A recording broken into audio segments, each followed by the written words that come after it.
So the top part of the window is 3 foot wide by 4 foot tall. I think, so that's what the size of the stained glass is going to be. And I probably later on will want to fill the bottom part as well, because I think it'll look weird, you know, looking at grass below it, because it's not going to be see-through for the most part. And I'll step back a little bit. So as you go around, you see my different colors.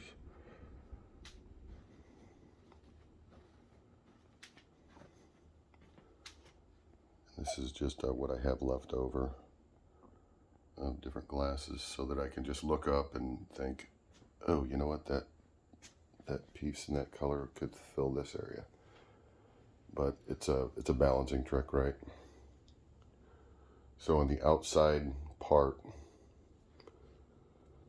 let me pause it a second. Okay, so this is my design on the computer. It looks a little foggy and whatnot, but it's kind of hard to see what it's going to look like when you're looking at flat colors, and the colors aren't really representational of what the glass is going to look like, because it's going to look totally different when you get the different colored glass in there. But I haven't quite figured out the top corners, because I really want to have that arch in there being predominant, and I have to break up those beams that are coming down here a lot more, so those aren't as obtrusive, I guess, is the word I want to use, because they kind of steal your eyes, just get drawn to them. It looks like a little man or something with two legs and 2 feet, or 2 arms and 2 feet legs. So I'll go back in here, and this is what I've got set up so far. This is what I did yesterday. So this is where I'll be working the whole thing, is on top of this paper. And that's what I have yet to draw, which is going to entail a lot of work. So if I go back,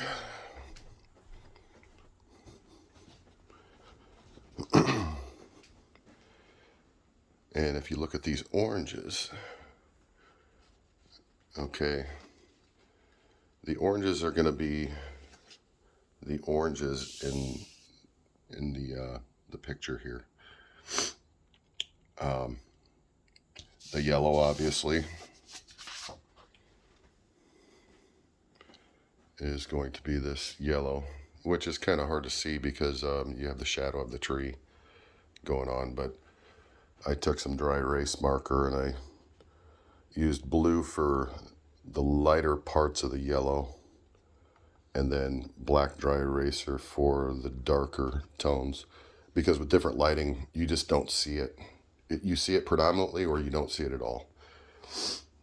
And I did the same with the orange. You could see where I was highlighting where the yellows run through it.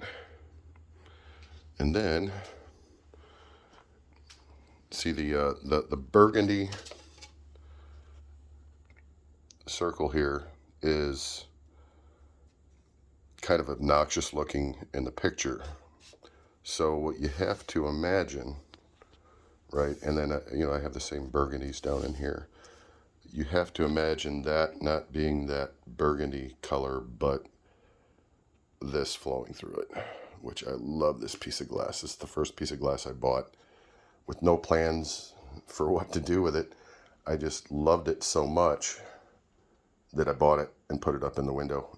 So that's what I got to figure out how I'm going to pull this apart. So this here is going to be in the outer circle and then down on the corners. Okay. This blue here, obviously, it's kind of obnoxious. That against the yellow, it reminds me of Scooby-Doo, the van, and What was the name of that cartoon? The Mystery Van. So, but if you remember from looking at the computer, I actually put a picture in there of the type of glass that I'm gonna use. And then if you look on the corners here, I'm gonna try to break it up so that it's not so, hey, that looks like two legs and two arms, right? So that'll be broken up further. But yeah, that's where we're working right now. And then I also have this yellow color here is going to be a dull yellow that you're really only going to be able to see, you know, if light really shines on it, you won't be able to see through it at all. It's not going to be bright like this color. So that'll give a little contrast and more, make the rose pop out more. And then I have a red. That is another glass that I have to buy. So this red along here is also going to fill in these black parts.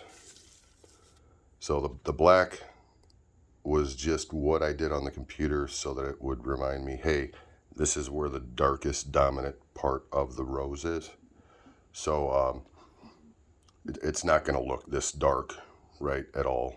So it's a lot of playing back and forth with your colors, and I might start and something might hit my head and I'm like, oh no, that's probably a bad idea. And then next thing you know, the blues will end up being green or something that, you know, you just don't know. It's a process. But I love it. I love it. It took more time trying to figure out how I was going to put these petals together.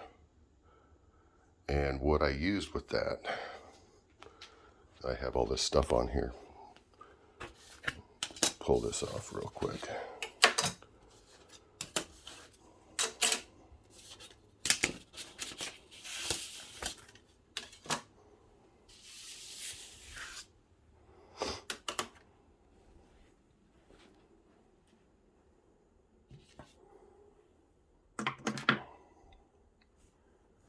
Hey Google, turn on light box.